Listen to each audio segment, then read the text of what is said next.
Buenos días. El tema que nos toca es precisamente el siglo XVI, lo que fue la conquista y el descubrimiento de América. Nosotros en el grupo se nos asignó este tema y cada uno le ha tocado una parte. Dentro de lo que fue la conquista y la colonización de América, nos tocó tocar también la llegada de las órdenes religiosas, como son dominicos, jesuitas, mercedarios y franciscanos. La llegada del europeo a América marca un hito en todo lo que fue la historia de la humanidad, y hoy, a más de 500 años, se sigue escribiendo, investigando sobre un tema que lleva años, lo que implica que nosotros en este trabajo apenas podríamos desarrollar muy brevemente parte de lo que fue el descubrimiento y la conquista de América. La conquista de América por parte de los europeos significó para América y el mundo no solamente la llegada del genovés Cristóbal Colón en el año 1492, significó también la llegada del cristianismo a América. Significó la llegada de la primera economía, ya que he sabido que antes de nosotros éramos arahuacos, indígenas, no teníamos una economía formal, y con la llegada del conquistador pues se inicia una economía formal, como fueron precisamente la actividad de minas, la caña de azúcar, que representó la primera economía de América, el sistema de producción de caña, de donde se derivaron muchísimos productos, como es todavía en el caso de hoy, azúcar, el alcohol, etanol, sulfural, todos estos elementos, aunque en aquel tiempo se desarrolló única y exclusivamente azúcar, melaza y otro producto. Es decir, que cuando vemos el descubrimiento de América y la conquista, nos remite precisamente a todo el desarrollo que significó para la América la llegada del europeo, siendo la región norte de la isla, la Hispaniola, como la llamara el conquistador, y ante Haití, nombre indígena, el primer asiento de los europeos en América. Hablamos de que para el año 1492, a partir de aquí se expande, se extiende a toda América el desarrollo en lo que tiene que ver con economía, con la cultura y otros elementos como es la justicia, la arquitectura. Vemos, por ejemplo, que se construye la primera ciudad, el primer asiento, que lo denomina la Isabela en honor a la reina, pero más tarde, para el año 1496, Bartolomé Colón decide construir en la margen del río, de la ría Ozama, lo que fue la Nueva Isabela, lo que da origen a la primera ciudad de América para 1502, continuación de esta, fundada ya por Nicolás de Obando y declarada Patrimonio Cultural de la Humanidad, donde la UNESCO la consagra precisamente como primera ciudad, porque es donde se establecen las primeras órdenes religiosas de las que hablábamos anteriormente, la primera catedral, la primera calle, la primera universidad, el primer hospital, es decir, toda la primacía, el primer palacio de justicia en América. Toda esta primacía hacen de la ciudad colonial, nuestra ciudad colonial, un patrimonio de la humanidad, por ser esta la primera. Todo esto llega precisamente con la llegada de los conquistadores y con todo lo que significó la colonización. Es decir, que abordando la parte religiosa, la orden de los jesuitas, por ejemplo, que fue la parte que nos tocó en este tema, fue también dadora de muchos elementos interesantes. Fundadores del colegio de la Universidad Santiago de la Paz, la orden jesuita, fundada por San Ignacio de Loyola, jugó un papel determinante en todo lo que fue el periodo colonial, no obstante de que fueron expulsados de la isla. Durante su permanencia jugaron un papel en defensa precisamente de los indígenas que poblaban la isla. Además, en términos religiosos, jugaron también parte de lo que fue llevar el mensaje del evangelio a los indígenas y africanos que poblaban la isla. Conjuntamente con la orden de los jesuitas llegan los dominicos, donde estuvo Fray Antonio de Montesinos en aquel famoso discurso de Adviento pronunciado en el año 1511 en defensa del indígena que día tras día era atropellado y asesinado por el conquistador español. De los mercedarios ni hablar, y de los franciscanos que tuvieron un hospital, también tuvieron sede en el monasterio franciscano y se jugaron un papel dentro de lo que es la religiosidad. Es decir, hablar de la conquista, el descubrimiento de América, y lo citábamos en el inicio de esta, significa la llegada de todo lo que implicó el desarrollo en todas las áreas de la economía, la educación, la justicia,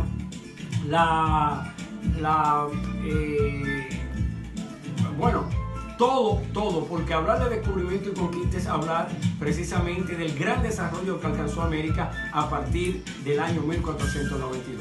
4 viajes realizados por el almirante generaron precisamente elementos de tipo antropológico, sociológico, donde la isla La Hispaniola fue asiento de todo este desarrollo que se expandió a América. Claro, sin olvidar aquel... Muy buenas tardes, mi nombre es Petronila Abaereria. Le voy a hablar sobre el tema los franciscanos y la cultura del siglo XVI. Los franciscanos es un grupo de iglesia católica fundada por Francisco de Asía. En el 1209 fundó la primera orden para los frailes. En el 1212 se quedan la monja. Hacia el 1221,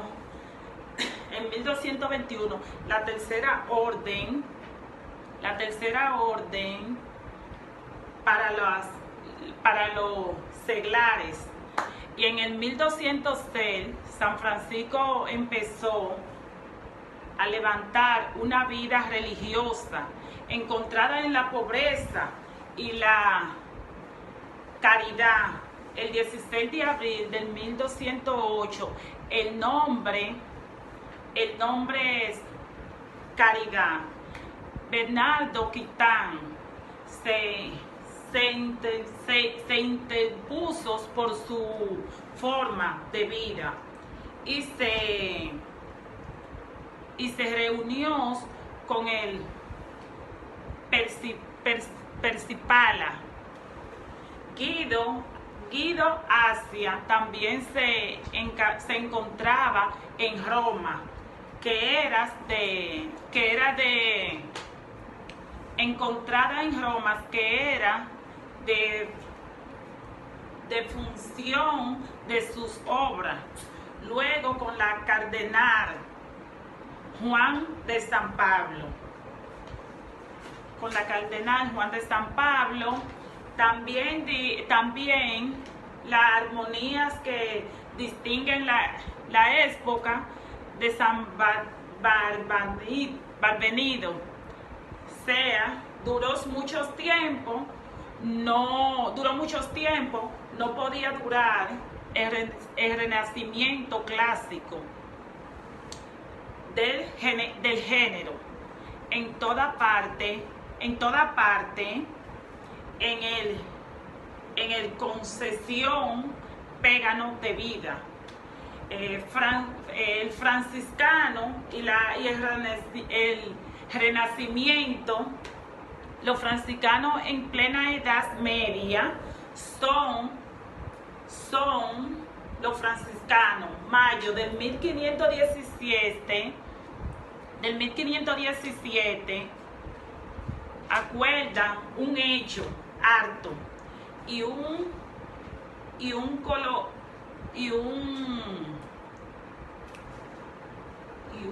coloroso que puede pasarse por alto, ni en una rápida alejada histórica, como la península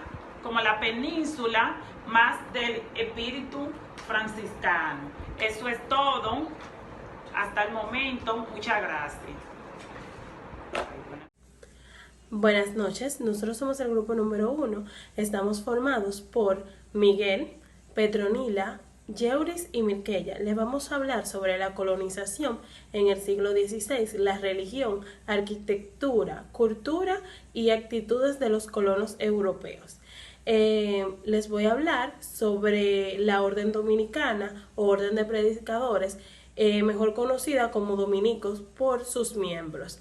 Esta fue fundada en Taulades entre la Cruzada Obligenses por Domingo Guzmán, confirmada el 22 de diciembre de 1216 por el Papa Honorio III. Esta se destacó más en la teología, filosofía y el abrigo de las doctrinas.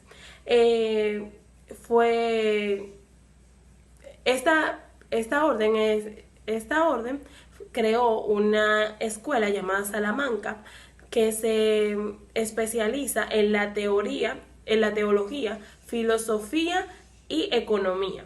En su principio fue conformada de 16 miembros, los cuales seguían a San Agustín. Estos vivían en conventos y casas urbanas. El tema fue contemplar y dar a los demás lo contemplado. Cuando su fundador murió, alrededor de 300 miembros, y 50 años más tarde fueron alrededor de 10.000 miembros. De sus miembros más destacados podemos sacar a San Agustín, Tomás de Aquino o Santo Tomás de Aquino y Alberto Magnos. En esta época todavía existen los dominicos y están todavía arraigados a sus creencias de la teología, filosofía y el abrigo de las doctrinas. También ahora han implementado un poco más.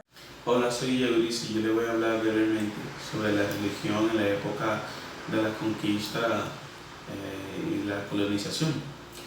Bueno, los taínos, mucho antes de la llegada de los españoles, ya poseían sus mitos, su mitología y su religión.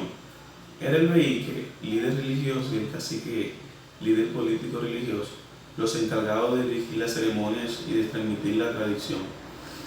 En la religión taína existía el concepto de semilla. Esta palabra aludía tanto a las deidades como a la figura de madera o piedra con la que se les representaba. El batey o plaza ceremonial enmarcaba su espacio con piedras en la que podía haber dibujos de semillas.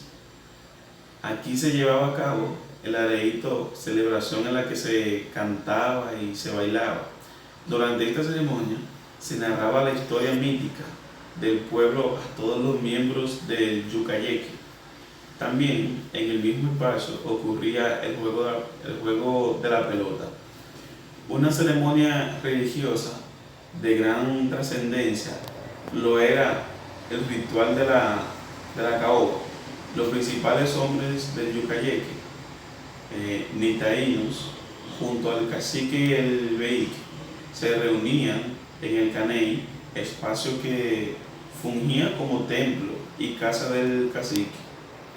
Allí el cacique o el veique inhalaba polvo de la semilla de la caoba mezclado con caracoles molidos. Esto era como una forma de comunicación con los semillas. Con este acto se buscaban respuestas sobre el presente, lo venidero o la causa sobre las enfermedades y cómo curarlas. La cosmovisión que nuestros pueblos originarios tenían antes de la propagación de la nueva religión traída por la invasión española era distinta. Esta tenía que ver sobre todo con la madre naturaleza y con la tierra. Y en base a esta descubrieron que todo está relacionado y que el ser humano es parte de la misma relación. Por eso sus dioses y diosas eran representados por algunos elementos de la naturaleza. También creían que había un inframundo donde moraba el Señor de la muerte y su esposa. La conquista o invasión a través de la religión que las congregaciones religiosas españolas trajeron desembocó en cambiar la percepción de los sabios conocimientos y costumbres de los pueblos originarios en todo el continente. No lograron borrar o destruir todo lo que pudo sobrevivir. Evolucionó con el paso de los tiempos. Las congregaciones se repartieron los territorios y pueblos con mayor población para llevarles el bautismo, que muchas de las veces fue de manera colectiva. Los grupos religiosos que se dieron a esta misión o tarea fueron los frailes mendicantes regulares que hacían votos de pobreza, y en el clero secular el primer grupo lo confortaban los franciscanos, los dominicos y los agustinos, que se encargaron de las parroquias, los sacramentos y las misiones. El segundo grupo eran los clérigos de la jerarquía episcopal, los frailes que en el siglo XVI se encargaron de la evangelización de los pueblos indígenas de la Nueva España, proclamaron así inmediatamente el éxito de su empresa cristianizadora. Los indígenas acudían en masa a las iglesias, se bautizaban y participaban con entusiasmo en las atractivas procesiones y misas organizadas por los religiosos. Además, con su trabajo se construyeron centenares de iglesias y monasterios que modificaron irreversiblemente el paisaje sagrado del país. Como todos sabemos, todavía en este tiempo en que vivimos, sigue influyendo todavía, por ejemplo, la Iglesia Católica, que es la que más ha prevalecido desde ese entonces. Bueno, les dejo con mis compañeros, que son los que continúan.